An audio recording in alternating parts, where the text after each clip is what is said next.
Hello, everyone. Hello, everyone. Welcome to the Morning Metaphysical Report for the week of August 17th to the 23rd. My name is Lysander Xanthus, and this is Eliza, the Kitchen Witch. So, welcome. I hope everyone's doing well this day and that you had a productive week last week. So, there we Ta-da. are. So the Morning Metaphysical Report is your weekly dose of astrological and spiritual motivation to help you get through your week. So we're going to talk about what's happening in the universe with all of the planets right now. We're going to have a little bit of joyfulness conversation. Today we're talking about the joy of having a pet and what that does for you spiritually. And are you doing a reading? Yes, I was planning on it. All right. There's also going to be a reading for the week. So we hope everybody's awake and that you have your coffee. I have mine. Thank you. Very happy about that. All right. So yes, thank you for sharing what it is we're doing today. Sorry, sort of flew over my head. I haven't had coffee This is right now. Yeah, I was going to say, it's at the beginning of the coffee right here, so we apologize. So, shall we start with astrology? All right, let's talk about astrology, babe. All right. Is it super exciting and interesting and awesome? Well, I think it's going to be good. So, over the week ahead, we have a few different things happening, some different influences. So, some exciting things happening this week is the new moon in Leo on Tuesday, the 18th. And new moons are a great time to release, banish, or get rid of things you don't want in your life or within yourself, for those of you who utilize moon energy. It being in Leo brings a focus on, I would probably focus that energy on things you'd like to release from yourself. So Leo is all about you. Yeah. You. The meanness. You as an individual, your glory and power and all those wonderful things hiding inside of you waiting to come out. So the new moon's a great time to get rid of the things that just aren't you. So that's there. And then on the 19th, the next day, Mercury moves out of Leo and into Virgo. Oh, yeah, we're going into Virgo season. That's right. So Happy birthday, Virgos. So Mercury is moving into Virgo, which brings those qualities of Virgo to our mental state. So how we think, how we express ourselves, and how we communicate with others.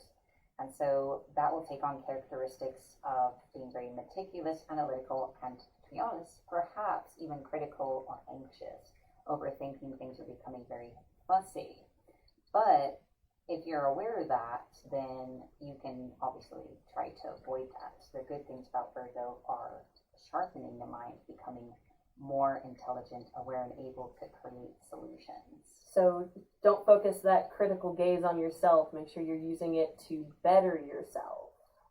So we need discernment in order to improve our circumstances. So let it be discernment, not just being overly critical. And then, of course, the sun moves into Virgo on the 22nd, Saturday. So Virgo season will be beginning. So that'll be a whole month of focusing again on those Virgo qualities, sharpening the mind and nerves.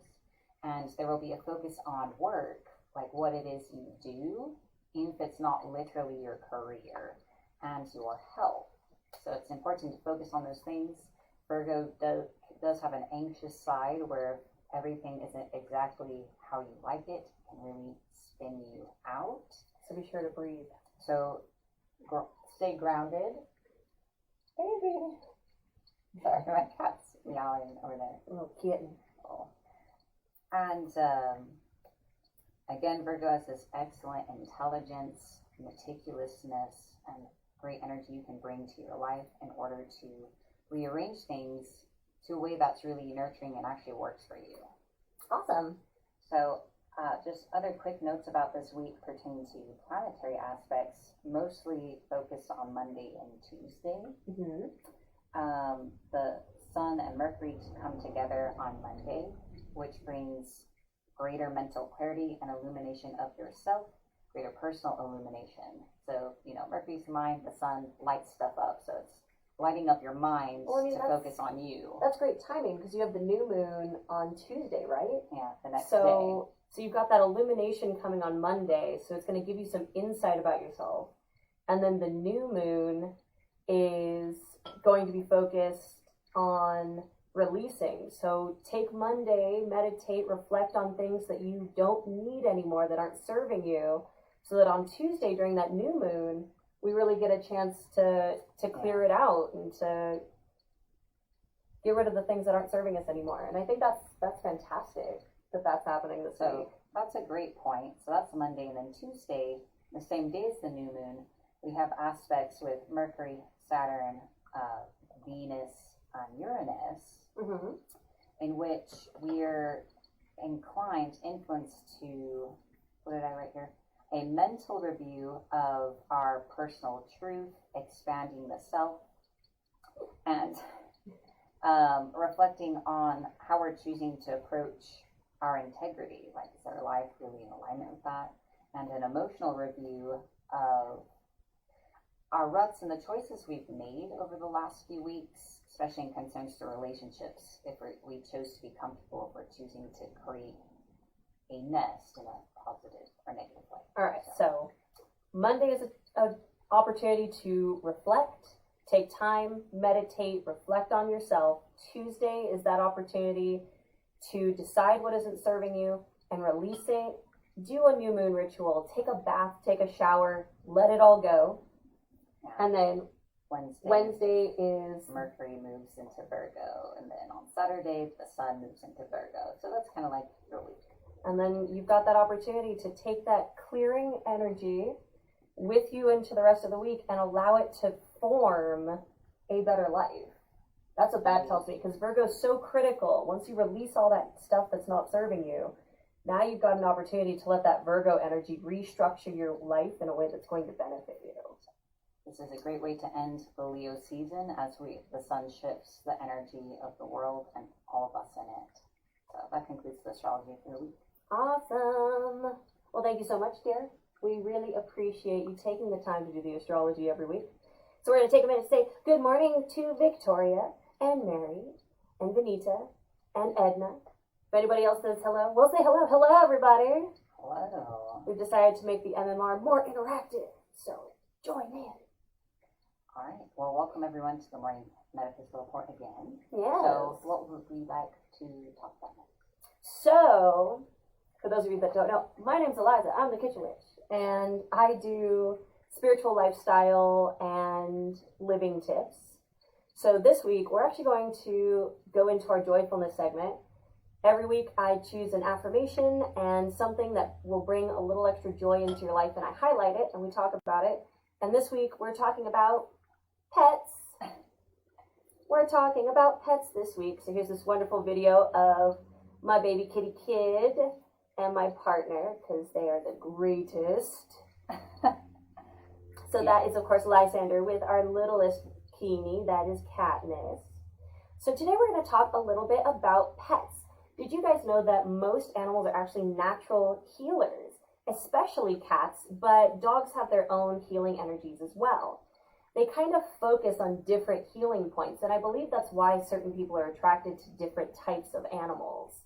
It'd be really easy for us to for everybody to own a cat or everyone to own a dog, but we have a need as spirits to try and fill voids in ourselves. So cats have an incredibly nurturing energy, but they actually promote independence and abundance in their owners. Dogs, for instance, promote loyalty and general playfulness or joyfulness in people. I have a few friends with pet rats. Rats actually bring stillness and peace to an individual. Snakes are actually incredibly grounding, and they're great for, again, building that abundance. So lots of really great qualities. I highly recommend, if you have a pet, look up the metaphysical properties of that pet and try meditating with your pet. I don't know if anybody does that other than Lysander and I, but meditate with your pet. Get the cat to curl up in your lap, have the dog lay on the floor with you. Meditation is about taking a few minutes to quiet your mind and just let the thoughts kind of roll through, thank them, and move them along. And when you have that pet energy, you have that animal energy present, it's amazing how fulfilling a meditation can be.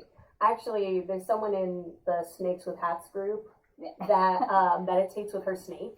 Oh, that's so she has like wonderful. a beautiful white snake, and she'll get him all wrapped up around her, and she'll sit and she'll meditate with the snake all wrapped around her and just let it move across her body as she's meditating.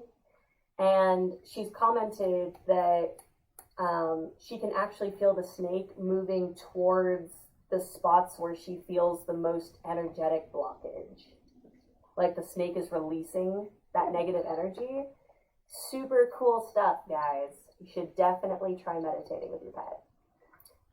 So the affirmation of the week, speaking of meditation, through meditation and prayer, I create a ripple effect of peace in the world. Are we trying to entice the Keenie onto the camera? She doesn't like it. She doesn't like camera time. Just want to look. Here's Katniss again. Here's the Katniss again. All of my affirmations come from the Universe Has Your Back deck by Gabrielle Bernstein. And this week's card is what inspired our joyfulness thought. So I'll say it uno mas one more time. Through meditation and prayer, I create a ripple effect of peace in the world. Say that to yourself. Say that in meditation with your pet this week.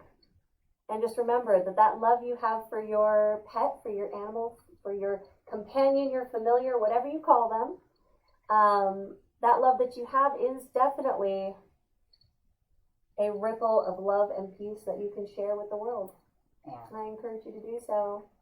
So that's my joyfulness tip for the week, everybody. I hope you enjoyed it, and I hope that you do something with it. It's a good thing. It's a good thing. Yeah, it's important to invest in your relationship with your pet. The happier they are, the more joy that they bring to everything around them. Absolutely. And that's true of any pet. All right, then. Moving right along. Lysander's going to do a rune reading, I think. Mm-hmm.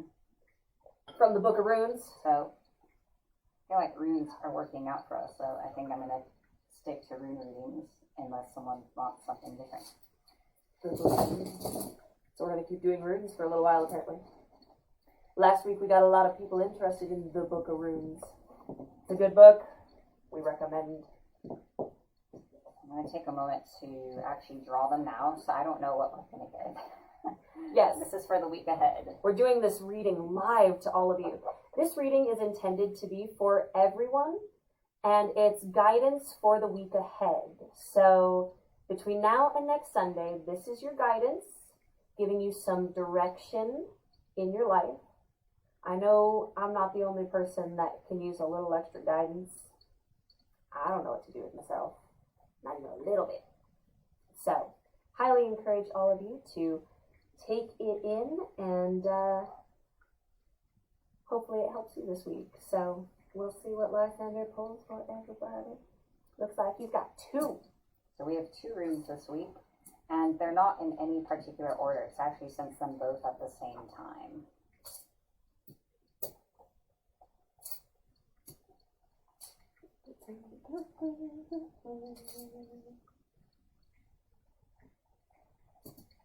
I'm looking for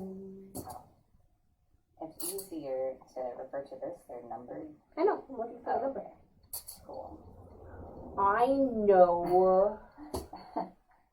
I mean, it's not my book, but I know. Wow, these are fantastic, actually. You've got opening and growth. How cool is that? Excellent. All right. So, since they're not in any particular order, they're considered them like what's it called when two things happen at the same time? Simultaneous? Yeah, like that. Okay. They're part of the same thought. Yeah. So, we have Berkana.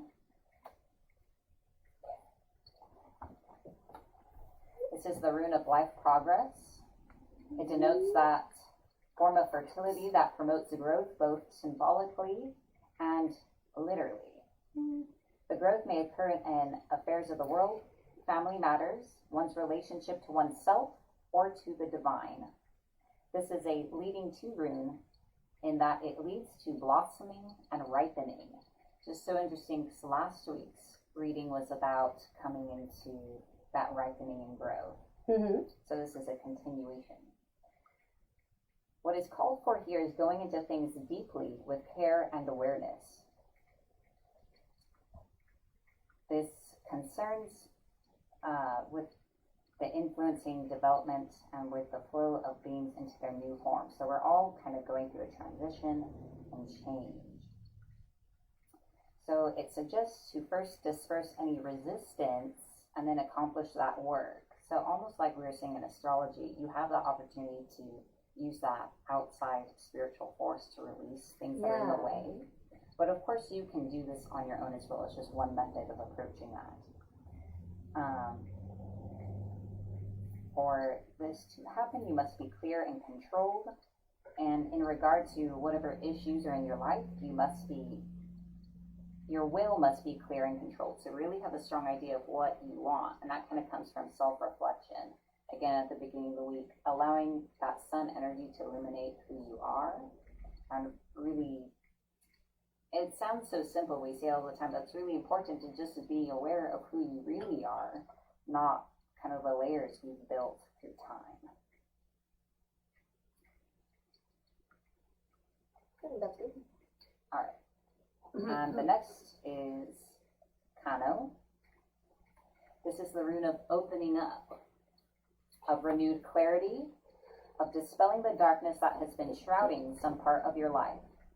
You are free now to receive and to know the joy of non-attached giving. This is for the morning of activity, seriousness, clarity, and concentration, all of which are essential at the beginning of work. They both mention work, which is interesting because we are heading into Virgo season. And I want you to think of work in broader terms than just literally your job or your career, though it does also include those things. The protection offered by this rune is that the more light you have, the better you can see what is trivial and outmoded in your conditioning. Again, seeing what needs to be let go of. In your relationships, there can now be a mutual opening up.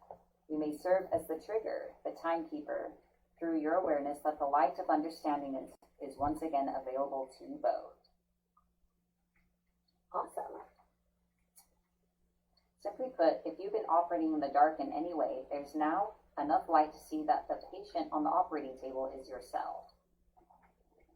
All right, and that's our reading for the week ahead. All right. Just a second, you guys. All right, so thank you so much for that, my love.